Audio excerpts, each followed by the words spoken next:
Mari sama-sama kita berikan tepuk tangan yang luar biasa di atas kepalamu bagi Raja di atas segala Raja, Yesus Kristus Tuhan namanya. Kami memiliki Allah yang hidup, Allah yang setia. Tidak ada Allah yang dapat disamakan dengan Engkau di bawah langit, di atas langit, di bawah kolong bumi ini. Hanya Engkau yang berhak dipanggil sebagai Tuhan. Hanya Engkau yang layak disebut sebagai Allah. Engkaulah tempat sumber perlindungan kami. Engkaulah kubu pertahanan kami. Engkaulah Yesus Kristus Tuhan Allah yang mati bagi kami, bangkit hari ketiga, naik ke surga, duduk di sebelah kanan Allah Bapa menjadi pembela. Suatu hari kelak akan datang menjemput setiap kami. Saleh-saleh Kristus. Terima kasih untuk pujian penyembahan yang boleh kami naikkan kepadamu. Kami juga mau mendengar firman Tuhan.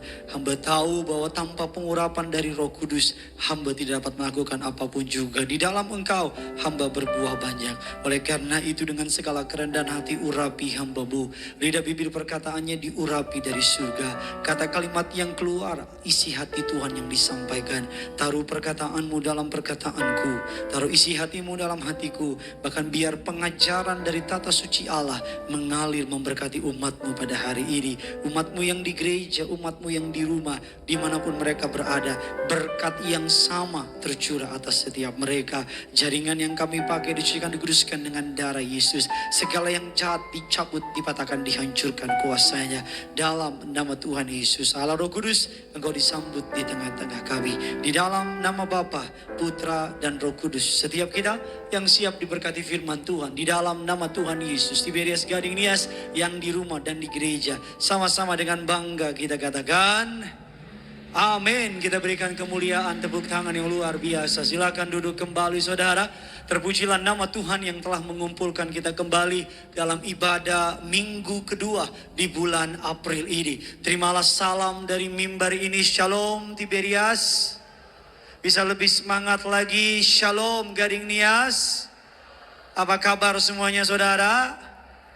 Tuhan Yesus itu baik. Amin. Saya boleh melihat tangan-tangan yang bangga punya Tuhan Yesus. Bisa lambaikan tangan saudara. Kita boleh sekali lagi dong kasih tepuk tangan dulu yang luar biasa.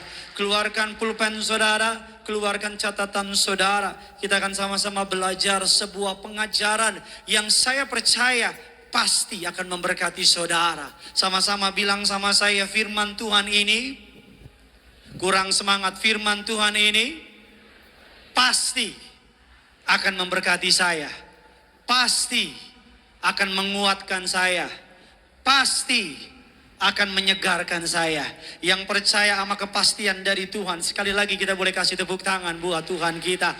Haleluya. Tema khotbah pada hari ini bisa tolong ditampilkan di layar. The way to victory, atau jalan menuju kemenangan. Pasti kalau saya tanya saudara siapa yang ingin menang, pasti semua angkat tangan. Kalau saya tanya siapa di sini yang pengen kalah, pasti nggak ada yang angkat tangan. The way to victory, atau jalan menuju kemenangan. Alkitab mengatakan di dalam Yesus Kristus Tuhan, kita orang-orang yang lebih daripada pemenang. Amin saudara. Tetapi pertanyaannya bukan soal kemenangannya, tapi pertanyaannya bagaimana jalan menuju kemenangan itu. Kita percaya bahwa Yesus sudah melakukannya bagi saudara dan saya. Katakan amin. Nanti Jumat Agung, hari Jumat, kalau saudara lihat tanggal merah, jangan otakmu Bandung, Puncak, jalan-jalan dan teman-temannya. Ya, Jumat nanti tanggal merah ke Bandung boleh nggak? Boleh, tapi gereja dulu. Ke Puncak boleh nggak? Boleh, tapi gereja dulu. Karena ketika Tuhan yang nomor satu, maka puncak dunia akan Tuhan kasih sama saudara. Amin. Wah, ini tepuk tangan kayaknya mau pergi nih kayaknya dia nih. Jangan lupa ada jemaat datang hari Jumat, hari Minggu tidak muncul. Itu berarti cuman mati, tidak bangkit saudara. Ya, jadi saudara Jumat datang, Minggu juga datang. Pokoknya setiap kali ada ibadah, datang cari Tuhan. Karena Tuhan yang paling penting dalam hidup ini. Dan kita akan belajar pada hari langkah jalan menuju kemenangan. Kita akan lihat dasar firman Tuhan. Kejadian 2 ayatnya yang ke-7. Yang sudah di sana, sama-sama dengan saya katakan, saya pasti diberkati. Yuk sama-sama kita baca dengan pelan tapi pasti dan lantang. 3, 2, 1, ya.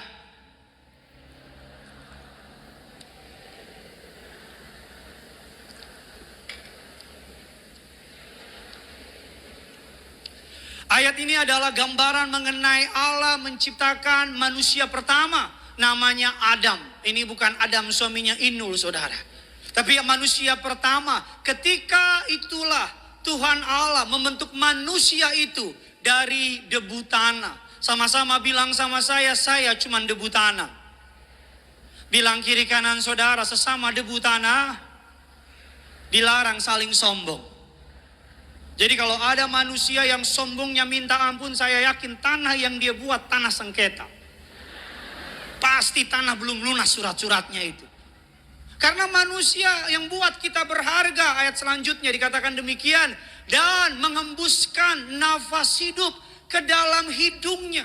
Yang membuat kita berharga bukan badan kita, tetapi kehidupan Allah, Zoe life, hidupnya Allah, spiritnya Allah, rohnya Allah yang dihembuskan kepada kita. Itu yang membuat kita menjadi mahal. Demikianlah manusia itu menjadi makhluk yang hidup. Dari ayat ini ada beberapa kebenaran firman Tuhan yang saya pastikan akan memberkati saudara.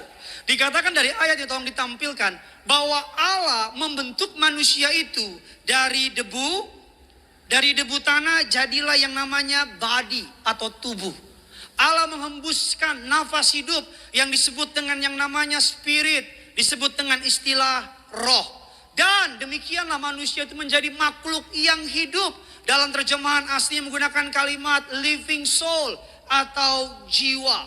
Genaplah firman Tuhan yang berkata manusia terdiri dari tubuh, jiwa, roh. Sama-sama bilang sama saya, tubuh, jiwa, roh. Amin saudara. Tubuh, jiwa, roh.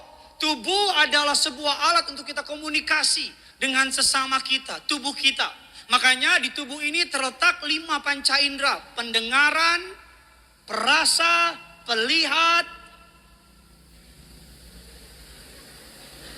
Jangan pura-pura diam aja, apa bantu ayo bantu. Pendengaran, pelihat, perasa, pengecap, pendengar. Udah tadi ya? Ya udah. Pelihat, udah juga. Pokoknya 5. Abisnya lu diem aja, nolong kagak, diem lu 5. Tubuh yang berfungsi sesama manusia. Jiwa, apa jiwa sih? Jiwa terdiri dari yang namanya pikiran, perasaan, emosi. Jiwa, pikiran, perasaan, emosi. Roh yang membuat kita dapat communicate sama Tuhan. Roh yang dapat kita berhubungan sama Tuhan. Beberapa teolog atau beberapa gereja percaya kita bukan trikotomi, tapi dikotomi. Mereka percaya roh sama jiwa jadi satu. Gereja Katolik percaya roh sama jiwa jadi satu. Mereka sebutnya dikotomi. Beberapa gereja Aras Lama percaya dikotomi, roh sama jiwa jadi satu.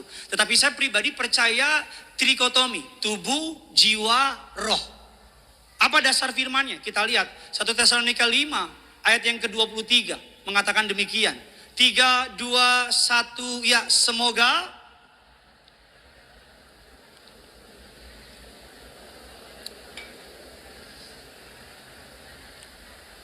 dari ayat ini kita tahu bahwa Paulus menyatakan manusia terdiri dari 3 bagian. Kita manusia roh, tinggal di dalam, memiliki jiwa, tinggal di dalam tubuh. That's why kita mengenal istilah Tritunggal, Allah Bapa, Allah Putra, Allah Roh Kudus. That's why bait Allah dibagi menjadi 3 halaman.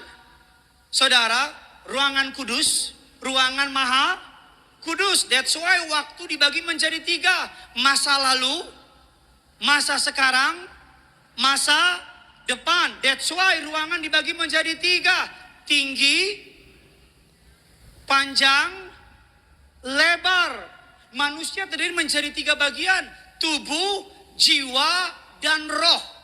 Konsep yang benar, jiwa menguasai tubuh, jiwa dikuasai oleh roh. Jiwa menguasai tubuh, jiwa dikuasai oleh roh. Oke Pak Pendeta, saya ngerti tubuh, jiwa, roh. Oke, so what's the point? Apa maksudnya? Apa intinya? Mengapa saya harus mengerti mengenai tubuh, jiwa, roh dan teman-temannya? Kita akan masuk ke dalam permasalahan saudara. Kita akan masuk Kejadian 2 ayatnya yang ke-17 Sama-sama kita baca. 3, 2, 1, ya.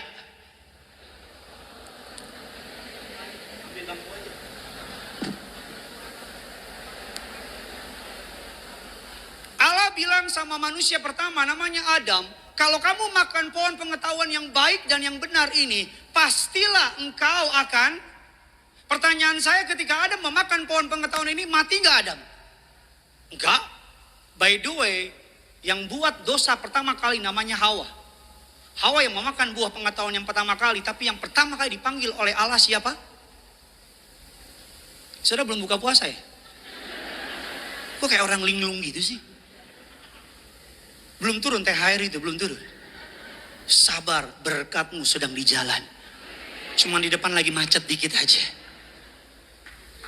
Yang buat dosa pertama kali Hawa.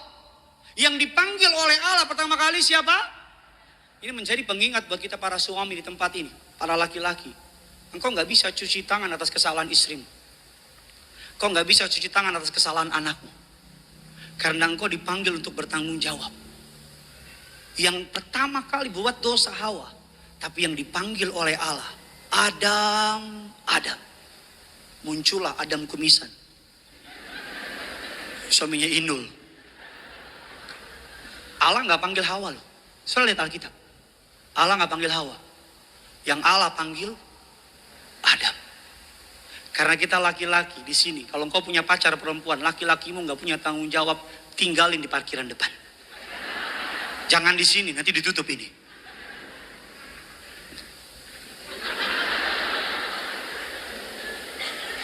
Para laki-laki saya berdoa, kita bukan orang pengecut.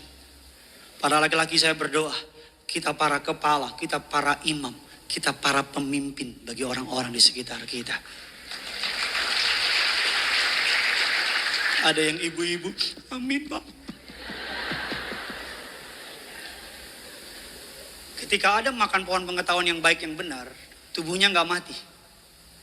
Jiwanya gak mati. Karena jiwa, pikiran, perasaan, emosi. Dengar ketika Allah datang, Adam mengumpet. Yang mati apa? Rohnya yang mati. Semenjak Adam jatuh dalam dosa, manusia menyembah Allah. Bukan dengan roh lagi. Semua orang yang belum bertobat ketika jatuh dalam dosa, dia menyembah Allah. Bukan lagi dengan roh. Tapi menyembah Allah dengan pikiran, perasaan, dan emosi. That's why mereka gak pernah bisa ngerti Tuhan. That's why mereka gak pernah bisa memahami Tuhan. Efesus 2 ayat yang pertama mengatakan demikian. Tapi kamu sudah dahulu mati karena pelanggaran dan dosa-dosamu. Ketika manusia jatuh dalam dosa, rohnya mati. Jiwanya tetap ada, tubuhnya tetap ada. Tetapi yang mati atau padam apa? Rohnya. That's why ketika Yesus bilang dalam Yohanes 10 ayat ke-10 bilang demikian. Aku datang supaya mereka mempunyai hidup. Bukan berarti ketika Yesus ngomong orang Israel yang dengar perkataan Yesus mereka mati. No. Mereka hidup secara fisik.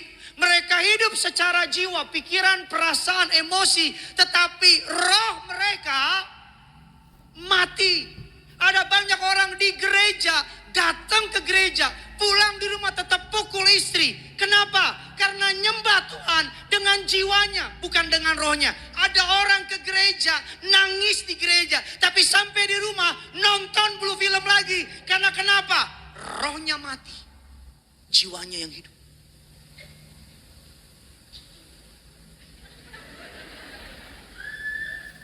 Tampilkan gambar. Ini gambar, biar saudara saya bisa mengerti. Di sebelah kiri baju hijau, tubuh. Yang tengah warna abu-abu, jiwa. Yang di belakang namanya roh.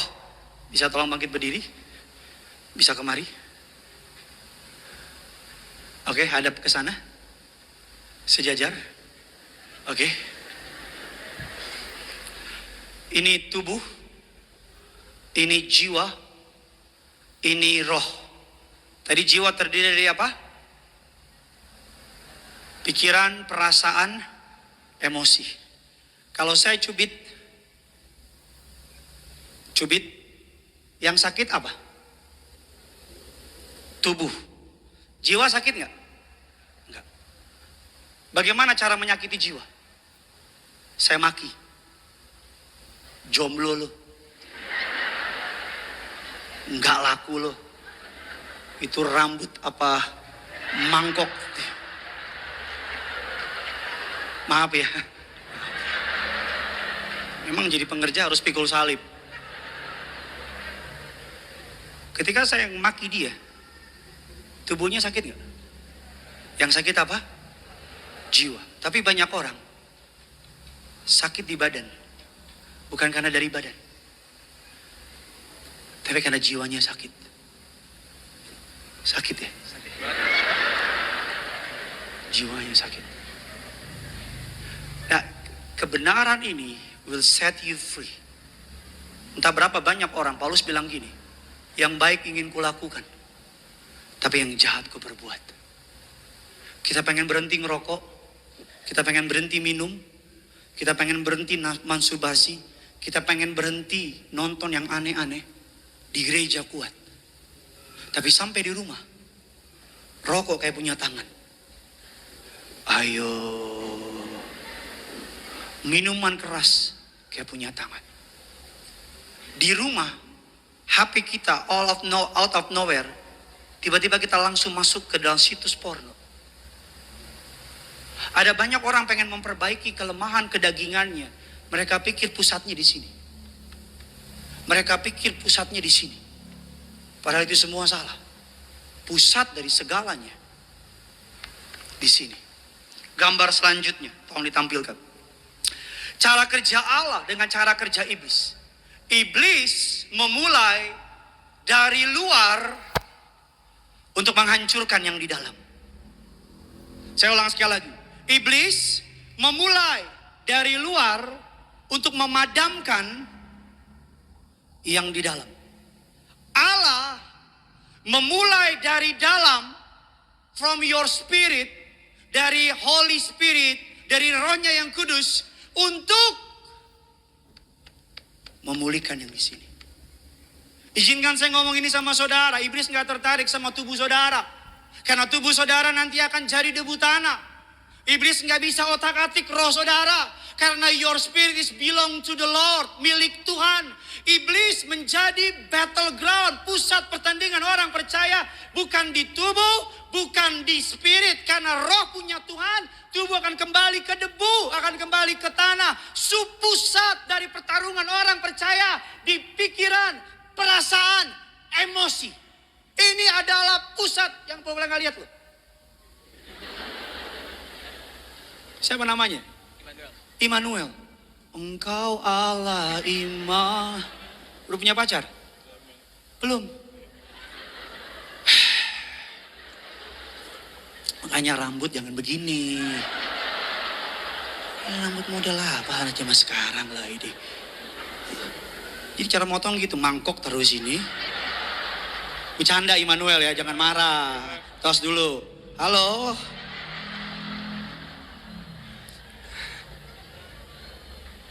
Immanuel kerja kuliah? Sekolah? Oh, kelas berapa? 2. Oh, mantap. Ya, kamu yang kuat ya. Pusat pertarungan di sini. Pikiran, perasaan, jiwa. Iblis akan kasih pikiran. Makanya ikut Tuhan, nggak bisa pakai perasaan.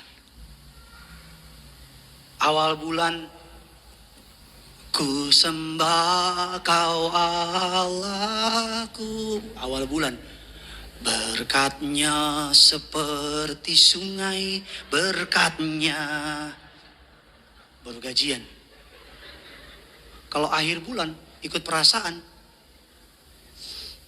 Ku tahu Bapa peliharaku, duit habis, tagihan datang. Ikut Tuhan, pakai perasaan gak bisa. Orang yang nyembah Tuhan, ketika Adam jatuh dalam dosa, kamu mundur sedikit, sampai sana situ. Ketika Adam jatuh dalam dosa. Coba ke sana Immanuel. Roh padam.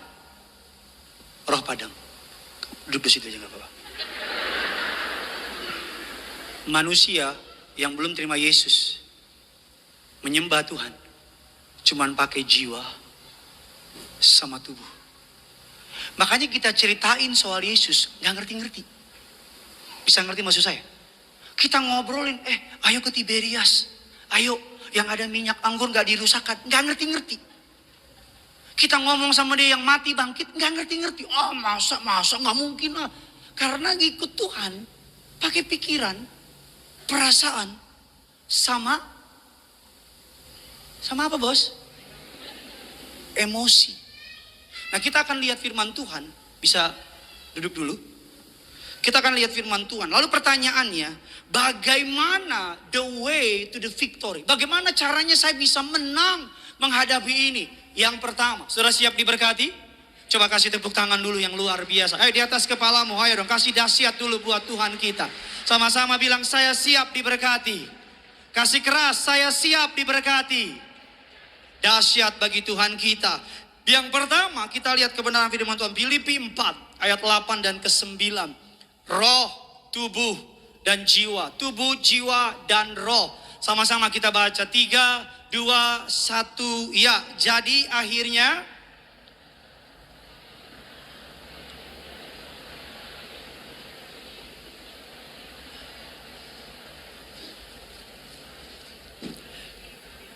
ayat 9, dan apa yang telah kamu pelajari dan apa yang telah kamu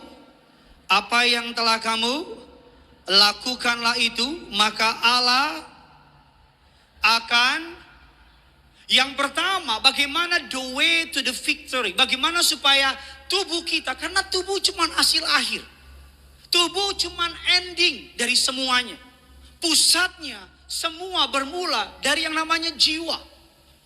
Jiwa saudara berantakan diakibatkan roh saudara karena berantakan.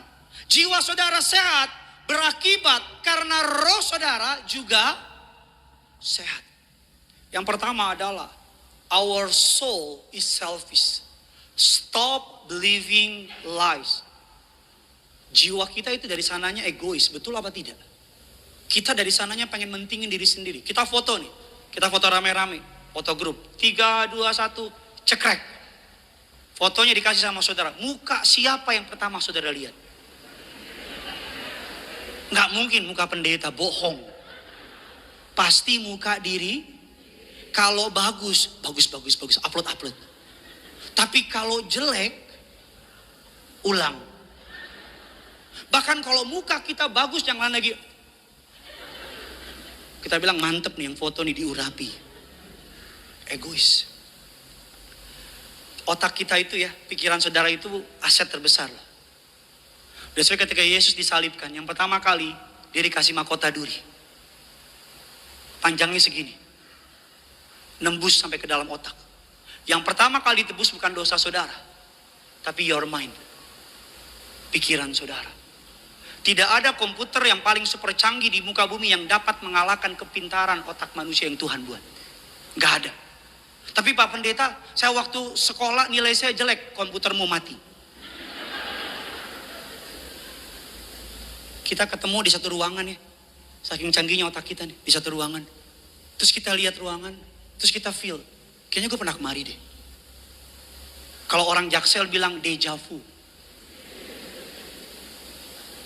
Deja vu, padahal bukan deja vu. Atau kalau orang yang sok-sokan los-los gitu, oh apa jangan-jangan di kehidupan sebelumnya. Sebelum dari mana Bambang? Otakmu tuh meriset, menilai, mengkalibrasi. Saudara ketemu sama orang yang penampilannya mirip seperti orang yang saudara pernah benci atau pernah saudara yang pernah nyakitin saudara. Ketemu enggak, ngobrol enggak pernah, tapi karena pernah ketemu sama orang yang model kayak gitu, engkau langsung gak suka sama dia.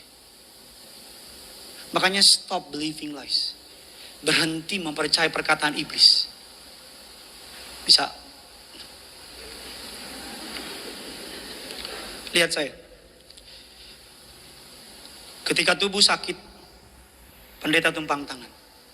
Jadilah sembuh. Jadilah sehat. Dalam nama Yesus engkau sembuh. Jiwa, pikiran, perasaan yang belum bertobat akan mulai bilang gini, masih sakit, masih gak enak badan gua. Ketika dia pegang badannya, ada benjolan. Pikiran, jiwa, perasaan, emosi yang belum bertobat akan bilang kanker, tumor, kista.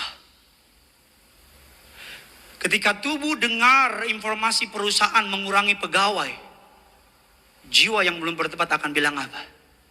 Mampus lo, mati lo. Ketika dengar kabar Pertamax naik, padahal dia pakai Pertalite,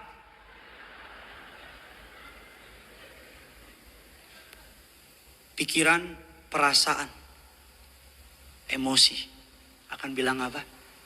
Habis loh, habis.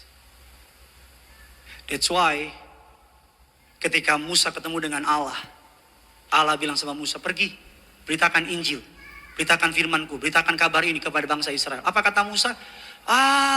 Aku kan bukan orang yang pandai bicara dan sebagainya. Ketika Saul dengar kabar para ibu-ibu memuji Daud lebih besar daripada memuji Saul.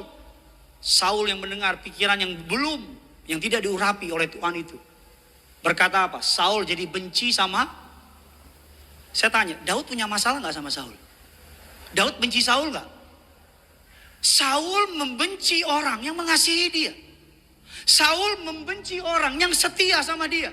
Saul membenci orang yang tidak ada hal yang negatif tentang dirinya. Tapi banyak di antara kita benci sama orang cuman karena pikiran kita aja yang mempermainkan kita.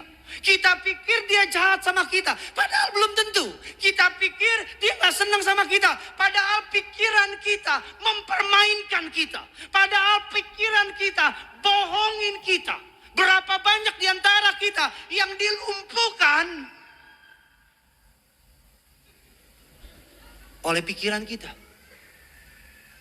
Kita dilumpuhkan. Kita dibikin jadi gak mampu. Stop believing lies. Berhenti mempercayai perkataan dusta dari iblis. Yang kedua, kita cepat saja. Yang kedua dikatakan demikian. Sama-sama kita lihat kebenaran firman Tuhan. Yang kedua dikatakan the soul must submit to the spirit.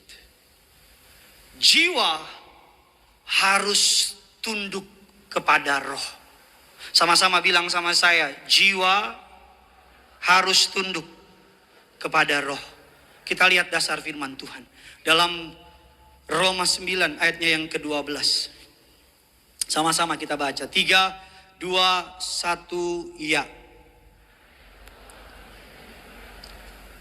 Anak yang tua akan menjadi hamba anak yang muda. Ini ayat adalah ayat mengenai kiasan. Memang ayat ini bicara mengenai Esau dan Yakub. Tetapi para teolog sepakat, para sekolah atau para sarjana teologi atau orang-orang yang ngerti teologi sepakat bahwa ada banyak ayat di Alkitab yang mengandung kiasan.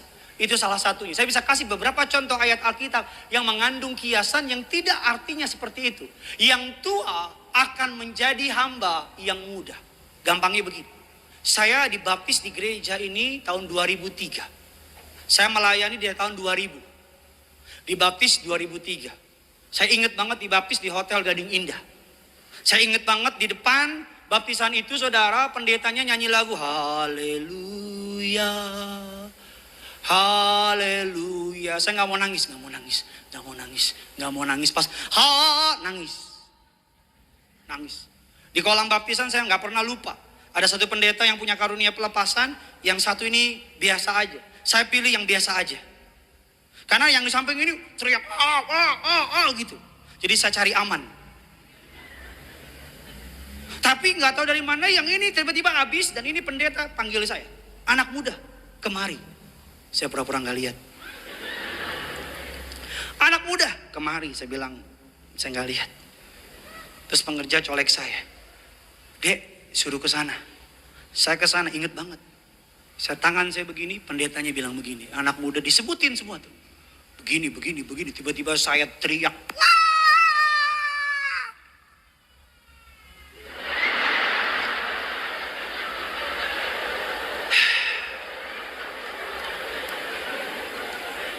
Kenapa gini amat ya khotbah di sini ya? Ada aja cobaannya ya.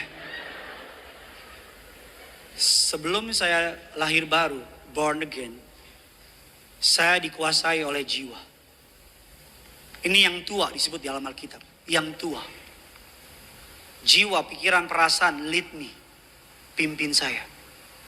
Alkitab bilang, yang muda, yang tua akan menjadi hamba yang muda. Ini yang baru, yang muda. Maksud dari ayat ini bilang begini. Kalau saudara mau berkuasa atas hidup ini, jiwamu yang tua ini, yang selama ini jauh dari Tuhan, mau mimpin, mau pegang kendali, mau urus diri sendiri, gak mau tunduk sama Tuhan, mau berontak, mau melawan sama Tuhan. Jiwamu ini, yang tua ini, harus tunduk sama rohmu. Makanya ketika roh memimpin yang tua, saya mau tanya, jiwa terima gak? Gak salah atau benar gak mempengaruhi keselamatan? Saya mau tanya, ketika roh ambil alih tubuh jiwa, jiwa terima nggak? Gak. Jiwa akan lakukan segala cara untuk apa? Melawan. Ketika tubuh ditampar sama orang lain, jiwa akan bilang pukul balik, pukul. Roh akan bilang, kamu kan udah pengerja di Gading Nias. Jiwa yang lama bilang, bodoh amat sama Gading Nias. Tidak ada gading yang tak retak katanya. Bisa ngerti maksud saya? Yang tua. Seorang filsuf bilang begini, dalam tubuh manusia ada dua anjing. Mana yang paling sering kita kasih makan, itu yang berkuasa. Kalau engkau terlalu sering kasih makan jiwamu, lupa kasih makan rohmu, maka ketika mereka bertarung, siapa yang menang? Anjing ini apa? Jiwa dikasihkan seperti anjing, dikasih makan yang banyak, jadi anjing yang gede. Ini nggak dikasih makan, jadi anjing yang kecil, chihuahua. Ini dikasih makan anjing yang makan yang banyak, kayak ada gambar itu, anjing Dane sama anjing, itu dia tuh. Saya sih nggak setuju ya dengan pendapat dalam tubuh manusia ada dua anjing. Tapi saya mengerti konsep maksud yang dia mau omongin. Maksud dari yang dia omongin, pegang mulu. Maksud yang mau dia omongin adalah, siapa yang paling sering kita kasih makan, itu yang akan menentukan yang pegang kendali. Siapa yang paling sering kita rawat. Ada orang rawat tubuhnya, dirawat olahraga, fitness, nge-gym, dikasih tarik sana, kasih benang layangan, benang gelasan semua. Jiwanya apa? Dikasih yang menyenangkan. Saya mau tanya nih, kalau jiwa biasanya tubuh udah biasa ngerokok, mabuk, minum dan sebagainya, ketika bertobat, jiwa akan berontak. Jiwa nggak akan terima. Jiwa akan mulai bilang, gue mau rokok, gue mau minum, gue nagih nonton blue film, gue nagih yang namanya melakukan masturbasi dan sebagainya. Jiwa kalau udah rusak, nggak ada roh, ketemu sama pacarnya, nggak pengen melakukan hubungan suami istri di luar pernikahan. Tapi karena jiwanya terlalu kuat, jatuh lagi, dan jatuh lagi. Ini menjadi banyak orang ke gereja, hari Minggu bertobat, tapi Senin, Selasa, Rabu, Kamis jatuh. Minggu nangis lagi, Senin, Selasa, Rabu, Kamis jatuh. Lingkaran setan yang gak ada habis-habisnya. Saya undang Mas Catur untuk bantu saya. Ketika roh kita baru terima Yesus, saya mau tanya, tubuh sama jiwa kita langsung berubah nggak? Enggak. Tubuh kita tetap yang lama.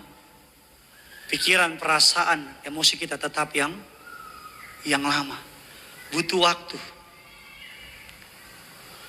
Kalau roh terus memegang kendali kepada jiwa, Alkitab katakan janganlah kamu menjadi serupa dengan dunia ini, tetapi berubahlah oleh pembaruan budimu.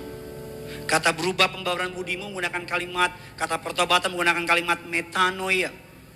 Perubahan pola pikir.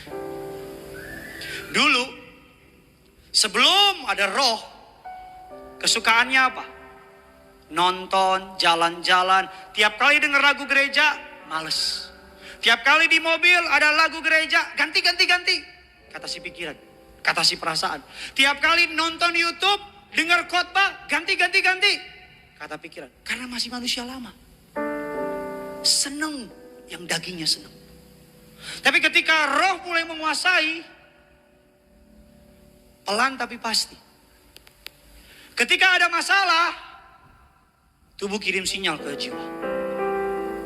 Kalau dulu jiwa lari ke narkoba, sekarang jiwa akan mulai lari setelah lagu rohani. Ketika dengar kabar buruk, dulu pikiran akan marah-marah, ribut, berantem dan sebagainya. Tapi karena Roh Kudus mulai menguasai, dia mulai ambil Alkitab, baca firman Tuhan. That's why kenapa Papa Riyaji selalu ngajar kita untuk terima perjamuan kudus, untuk selalu diurapi. Karena roh ini hanya kuat kalau dikasih makan. Amin. Bagaimana kasih makan roh? Terima tubuh darah Yesus. Pikiranmu diurapi. Pikiranmu mulai berubah. Dulu lihat perempuan sebagai objek seksual. Sekarang lihat perempuan sebagai makhluknya Tuhan. Pelan tapi pasti. Apalagi cara memberi makan roh kita. Baca kitab suci. Doa tiap hari. Kalau mau tumbuh. Amin. Anak sekolah minggu aja tahu. Baca kitab suci. Doa tiap hari. Doa tiap hari. Doa tiap hari. Baca kitab suci. Kalau mau tumbuh. Kalau mau tumbuh. Kalau mau tumbuh. Kalau mau tumbuh. Baca kitab suci. Kalau mau.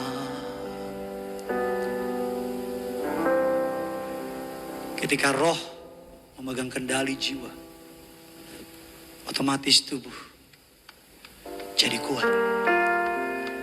Ketika tubuh dengar kabar, indera pendengar, indera perasa, indera penglihatan kita dengar kabar, ekonomi kolaps, dan pikiran mulai ketakutan, roh akan bilang sama jiwa, Allahku akan memenuhi segala keperluanmu menurut kekayaan dan kemuliaan. Ketika tubuh merasa ada penyakit dalam tubuhnya, pikiran akan diserang oleh iblis. Iblis akan bilang mati lo, kanker lo, tumor lo, ini lo. Roh akan bilang sama jiwa, oleh bilur-bilurku kamu sudah menjadi sembuh. Tidak ada lagi penyakit dalam hidupmu. Ketika tubuh merasa ditinggalkan, merasa dikecewakan, merasa pahit, merasa dikhianati, pikiran akan bilang gak ada yang sayang sama saya, gak ada yang cinta sama saya, papa mama gak sayang, orang yang saya mau bunuh diri, saya gak berharga. Roh akan bilang, sebab engkau berharga di hadapanku dan aku ini mengasihi engkau. Aku mati bagimu di kayu salib. Engkau sangat berharga di hadapanku. Tubuh jadi kuat. Tubuh jadi yakin lagi. Saya tadi malam gak tidur. Karena satu dengan lain hal. Hari ini khotbah 9 kali. Secara manusia, saya pasti kolaps. Tapi karena saya tahu saya melayani bukan dari fisik aja. Tapi dari rohnya yang hidup itu. Yang bergerak di dalam saya. Ada banyak orang badannya kuat. Jiwanya hancur. Karena gak punya hubungan sama Tuhan. Stres, ingin bunuh diri. Melayani sih. Tapi melayani dari kekosongan. Ke gereja sih. Tapi pulang gak bawa apa-apa. Bukan ini yang diubah dulu. Bukan ini yang diubah. Mendekat sama Tuhan. Minta Rohnya yang kudus mengisi saudara.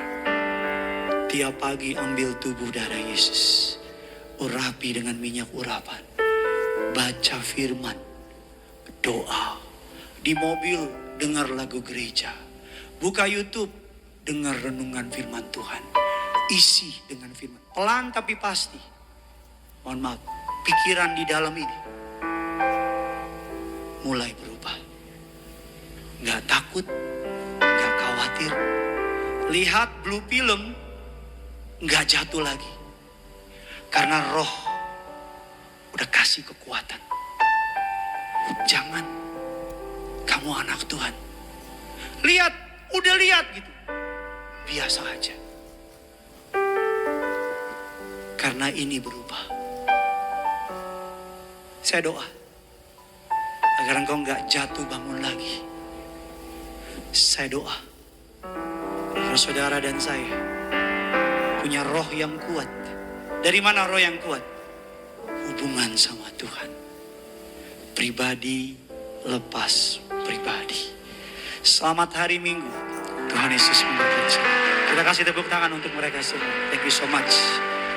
Meteraikan firman-Mu bertumbuh berakar berubah menjadi rema. Kami bawa korban ucapan syukur kami kepadamu. Merambah zaman umat-Mu Tuhan yang balas dari kerajaan surga. Di dalam nama Tuhan Yesus. Setiap kita yang siap memberi yang terbaik bagi Tuhan Yesus. Sama-sama kita katakan. Amin. Selamat memberi. Tuhan Yesus memberkati.